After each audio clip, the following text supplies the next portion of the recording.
Welcome to our 9th Singing Brain episode. Thank you all so much for joining. Today we have a very impressive guest, and I am so excited to introduce her. Dr. Srishti Nayak is an interdisciplinary scientist who studies the human capacity for language and communication using many different approaches. As a postdoctoral research fellow at the Vanderbilt Music Cognition Lab, she is studying what human musical rhythm and language traits have in common at the biological level, including their genetic and neurobiological connections. She is also working on characterizing the biology of speech prosody perception, which has a lot to do with how we interpret and use rhythms in speech input in meaningful ways for communication. Dr. Nayak holds a PhD in developmental science and a master's in brain, behavior, and cognition from Boston University.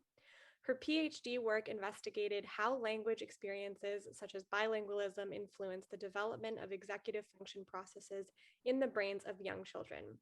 A very impressive rap sheet. Thank you so much for being with us, Dr. Nayak. Thank you so much, Sarah, for having me. Of course. So how did you become interested in this field? So I'm actually interested in many fields at the same time. So when you say this field, I'll assume that you mean music science broadly. Correct. And as you mentioned, I have studied language for many years now from many different perspectives. And so what really draws me to music science is its power to unlock the secrets of language, not just of music. So in my work, I'm really interested in music and music perception and musical abilities as a tool to understand language and the brain, cognitive processes around language abilities, as well as language-related disabilities and disorders. Okay. Yeah, that makes a lot of sense. And as I read in your introduction, and as you just stated, you're very interested in the connection between music and language. So can you elaborate a little bit more on the relationship between music and language?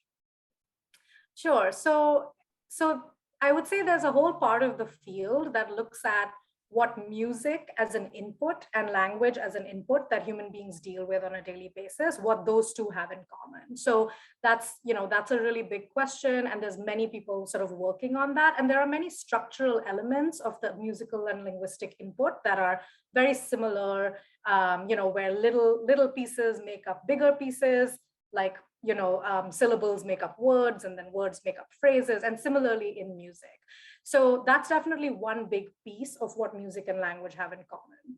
The piece that I'm really interested in looking at, and that most of my work is about, is what musical abilities in human beings and their linguistic abilities have in common. And so I use language abilities kind of broadly because we're studying everything from speech prosody perception, as you mentioned, to reading skills, to grammar and kind of abilities. So how do people piece sentences together? What's the process that's going on in the brain and cognitively when people are doing that?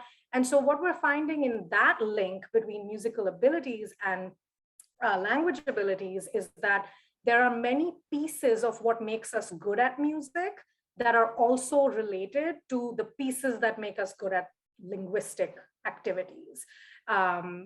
Even basic things like being able to track a musical rhythm.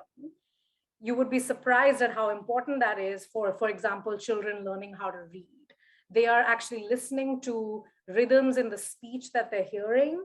That's how they sort of realize, okay, so this is one word, and then this is how this word is, linking to this other word. And so when they're trying to translate that on the page, they're really using some level of rhythmic information to actually track how to get better at reading. So that's been really fascinating, where like the pieces, the building blocks of musical abilities, like pitch perception, or how well can you hear. And when I say perception, I just want to sort of clarify, I just mean like, how does your brain make sense of it, right? So you have sounds coming in, and then your brain interprets those sounds, and then you sort of make sense of it. So how do you make sense of pitches? How good you are at that compared to someone else might actually relate or be associated with how good you are at certain linguistic things compared to someone else. So I'm really interested in looking at those associations across different people and seeing what those patterns are.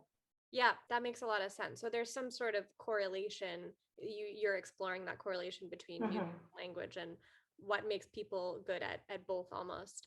Exactly. So in the same, line of thinking, can music help someone learn a new language better? Yeah, so it's something that I'm really interested in. I've studied bilingualism as a phenomenon for many years, in children and in adults, and I think so. I recently, with my colleagues, finished doing this really big review of the literature, and which just means like we looked at many experiments and studies that have been done by other people, and we sort of put them together and said, what are the patterns that are showing in these people's results, right, and these other scientists' studies. So one of the patterns that is really interesting is that there is some evidence that certain kinds of musical abilities that you're already really good at, not necessarily related to classes that you took or anything like that, but things that you're just kind of good at, like hearing the difference between two notes, or being able to hear the difference between two rhythms.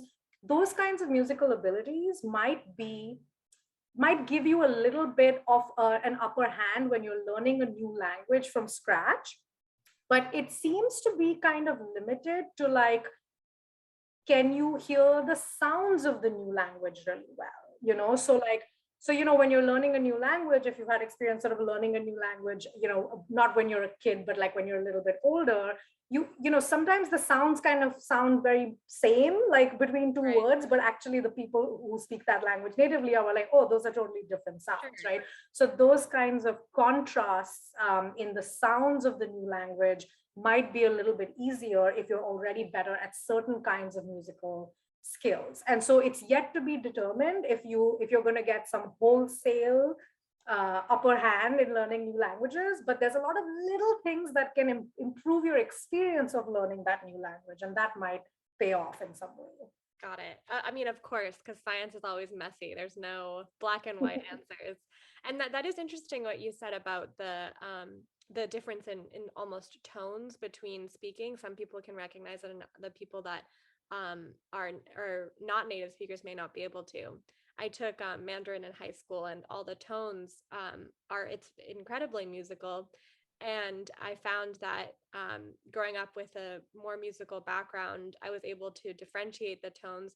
Certainly not as good as my friends that are native speakers or people in China, but definitely I saw that that ability was helpful. So Yeah, and actually, since you brought up Mandarin, it's a really fascinating example of a tonal language, right? And a lot of the research is done in non-tonal languages, but we do have some really interesting studies showing that, the way that musical sort of natural abilities in music is related to natural abilities in language, that relationship might be different if you grew up with a tonal language, because that has set up your brain to recognize linguistic tones in a different way than just musical tones versus languages with no tonal information.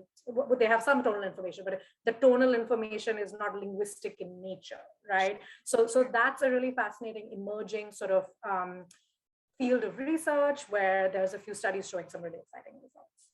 I mean, I'm sure this is a very complicated field of study just because language varies all over the world. So Yeah. there's many different avenues that you could go down. So it's so fascinating. So I know that you were talking about musical ability and language and how some people may be better at certain aspects than others. And we certainly hear about prodigies in music that are just excellent at the piano or excellent at singing classical opera. Can someone be highly musical even if they don't take part in musical activities formally, like learning an instrument or learning how to sing? Yeah, so I mean, I think it's an important question about like the human range of differences in what we can do with our perceptual abilities, right? So but it does depend on how you define being highly musical, right? So from a psychological perspective and a sort of perceptual perspective, if you can hear certain things really well that are embedded in musical information, that might be evidence that you're highly musical, right? If you can produce music in a certain way, and I don't mean like producing like musical pieces on an instrument. I mean, like, let's say, well, I guess that's a little more complicated with production because you often have to have some kind of training. But in terms of, because I study more perception than production, I'll speak about that a little bit more. And I think like if you have natural tendencies to be able to hear rhythms, differences between rhythms, the nuances of rhythms. If one great example of production is a task that we use in our lab and in many labs around the world. Are you able to tap to a musical beat or clap to a musical beat, right? And so it's like such a natural thing, like children can do it, anyone can do it. You don't need formal training. Your brain is kind of set up to like bounce along to the beat or snap to the beat or clap to the beat. And so, but some people are still better at that than other people. So there are these differences, what we call individual differences in psychology, where you have a range of occurrences, right, in the sort of in any sort of group of people. So in that sense, you can be highly musical because you're on the higher end of that spectrum. And if you actually measure, as people have, okay, so you say you can clap to a beat or tap to a beat, but how many milliseconds are how many milliseconds accuracy are you tapping with, right? That can give you a sort of scale of, okay, so who's the highest musical person in this list, right? Sure. So people can absolutely, the short answer is people can absolutely be very musical without formal training, but it just depends on how you define what being really musical means. And this also, this isn't just about what you can do, it's also about your behavior. So you can be highly musical because you just love listening to music all the time, and someone else can be less musical because they're not as emotionally engaged when they're listening to music or something like that. And we don't need formal training to enjoy our favorite songs, right? Right, of course. Yeah, that makes perfect sense. And it's always so fascinating to hear about just innate differences between humans from and obviously children are the easiest way to study that because they don't have as much environmental influence, but they still have a lot, and their brains are very adept at learning quickly from the environment. So it's almost accelerated, but yes. It is so, but even right. So even then it's so difficult to separate the nature versus nurture argument. So my favorite question to ask all of our guests is, do you have an example of, the most exciting finding that you've had in your research, or a story that you encountered that really stuck with you? I just think it's nice to end on an anecdote from your research. Yeah, absolutely. There have been a lot of exciting things over the years. I came into the music science field about 2 years ago.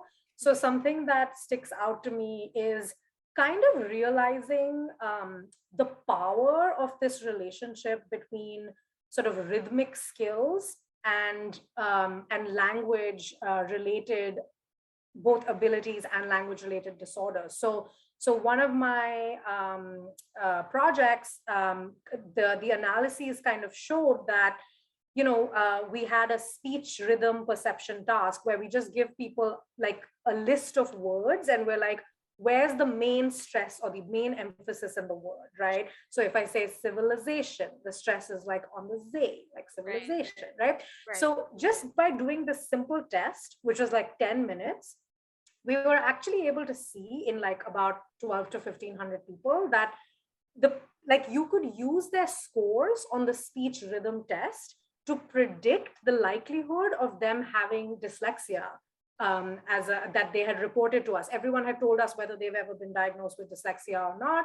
And dyslexia is a reading related disorder. So it's kind of, it's just so powerful, like just something like a simple sounding test like that really taps into your like speech rhythm, perception, like the ability to hear it and encode it and make sense of it in your brain, but really quickly, and this automatic way can actually statistically, predict in the data that like, you are actually more likely to have slightly lower scores on this test if you had a dyslexia diagnosis at some point. And we already know from other science that like we would expect speech prosody and speech rhythm to be related to dyslexia, but this shows it in a different way. And it was very eye-opening for me that, oh, like this test that seems so simple is actually really powerful in some kind of a, getting behind the scenes and thinking about like language disorders and the relationship with rhythm. Absolutely. I mean, that's so powerful even to have as a tool for parents, to use as a predictive tool.